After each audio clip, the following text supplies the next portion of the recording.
There's an article in the Washington Post that Snyder is now seeking a sports betting license in Virginia. Right. At the same time, they've been lobbying Maryland to get a sports betting license in Maryland.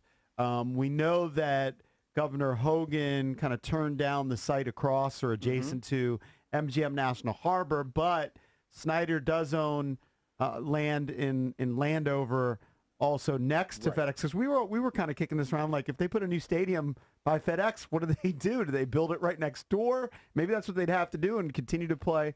But that is what they have to do. But you may have some different theories as to what's going on here, Rooster. Yeah, I would just say they're theories, and they're just, my kind of feeling, my gut feel about how these things work out. So I want to be very clear. Obviously, if they get a gambling license in Virginia, that is ideally where they want to build. That has always been ideally where they want to build. Back when I was working for Dan, and in that building, I would have big-time executives tell me, they were honed in on Virginia. Now, some of the political stuff has changed. Obviously, land acquisition and metro access and all that stuff. But if they could tie it to a gambling license where they bring in revenue for the state, they bring in revenue, extra revenue for them.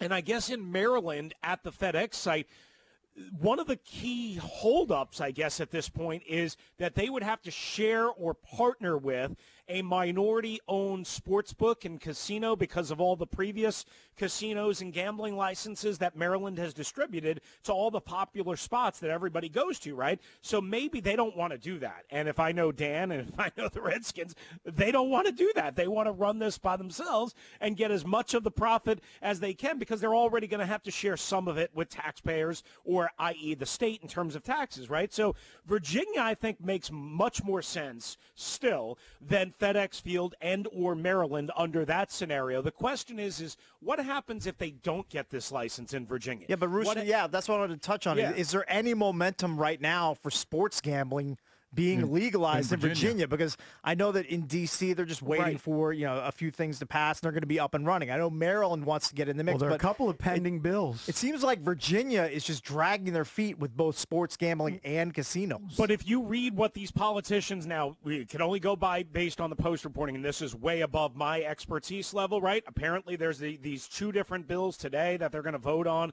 and whatever. Maybe it's a big deal. Maybe it's not a big deal. I don't know. I'm not trying to go out of my lane here.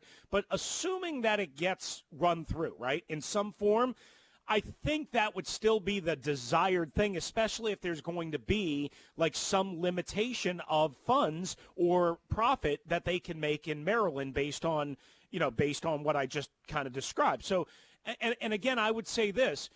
There's still issues even in Virginia, again, land acquisition, access, metro, all the different things.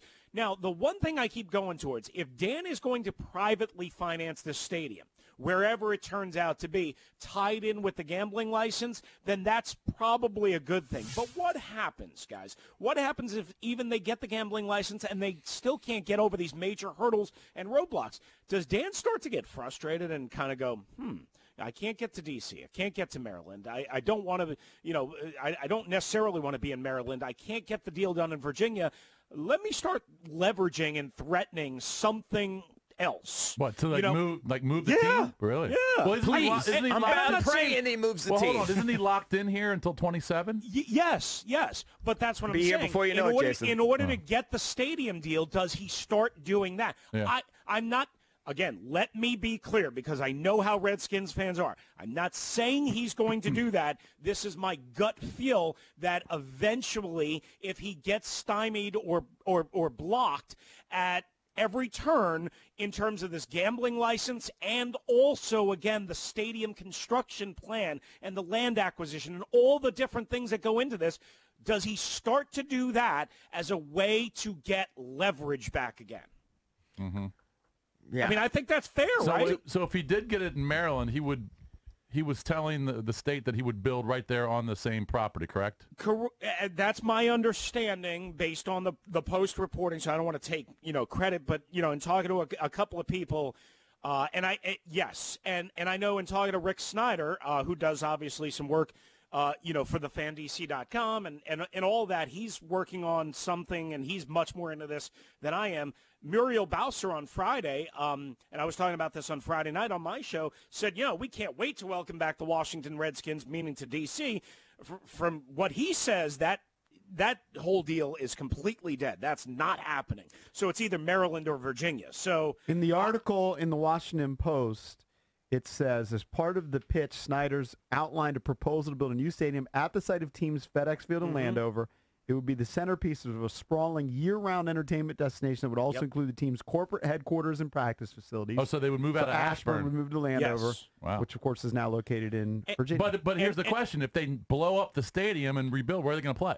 Well, that's the thing. They can't. They have to do it like how the Mets did it with Shea Stadium and Citi Field, and like how other teams have done it. They have to build it on the other footprint of FedEx Field. So meaning like for those familiar with, say, the gray lot and how much empty space there is in the gray lot and the woods and the ravine that you have to kind of cross over to get to, I guess it's Bright Seat Road or whatever it is to walk up to FedEx Field, that's got to be the area that they're going to build because he owns all that. He owns apparently 215 acres of undeveloped parcels right around the stadium. Right, exactly. And us?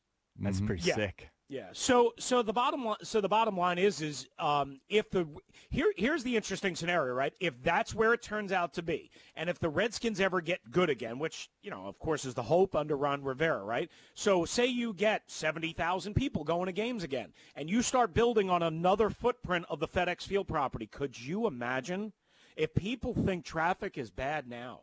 Could you imagine what traffic and parking is going to be like? New stadium and entertainment complex.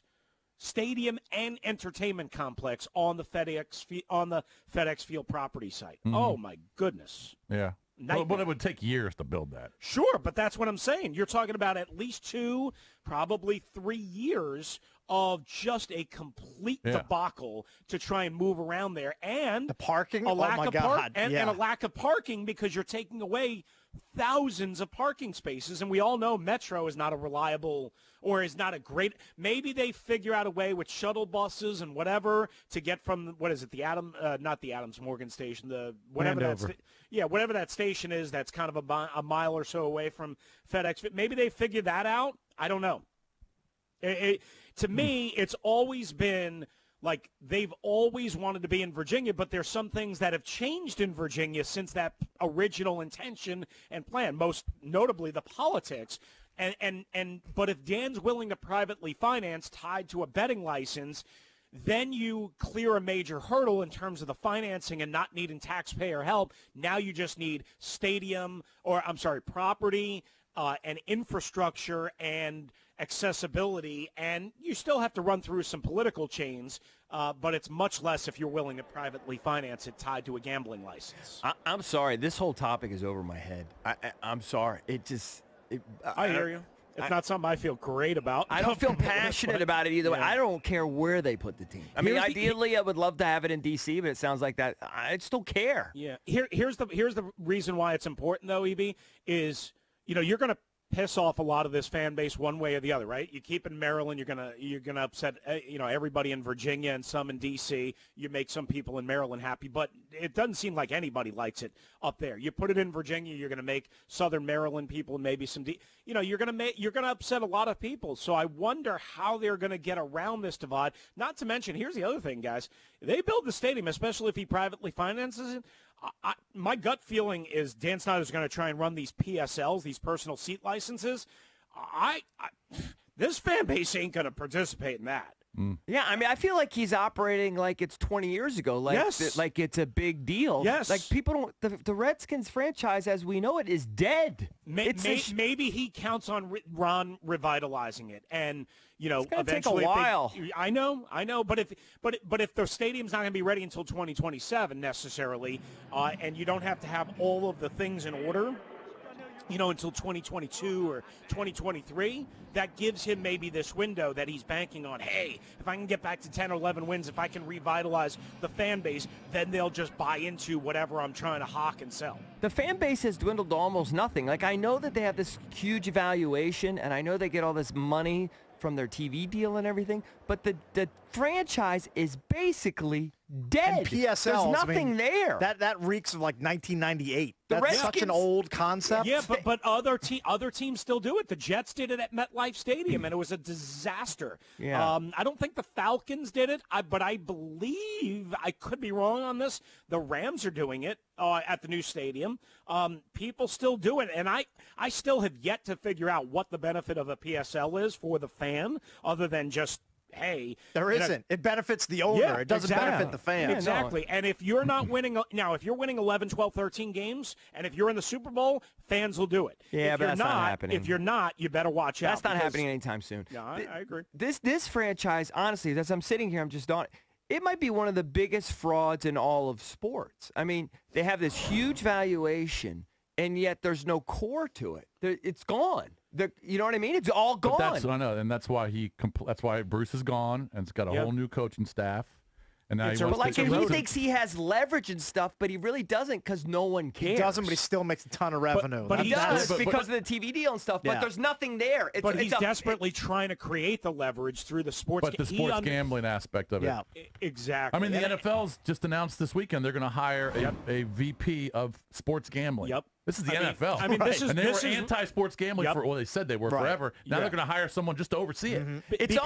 Because they all understand. Sorry, I don't mean to jump. They all understand that you have the future. 32, white rich owners who want to be richer, and they want more money, and they see where every other sport is going, and they see where the world is going. I mean, you guys talk about gambling. Like, my show sucks from this regard. I don't know enough about gambling to feel comfortable with telling people how to spend their money. You guys talk about it all the time. It's a staple of your show, but you guys know what the hell you're talking about, and you guys actually do it. So it's a big deal where this is going, and the NFL has no choice but to just say, okay, thank you, sir, may I have another? Yeah. Nobody knows what they're talking about when it comes to gambling. I saw one of those shows. Winners, I saw one of those shows on ESPN, and they have a best bets of the week. It was 500 or sub 500. It's like those are the best bets. It's impossible to predict the future, JP. Rooster, thanks a lot for joining us. Thanks, fellas. Appreciate you.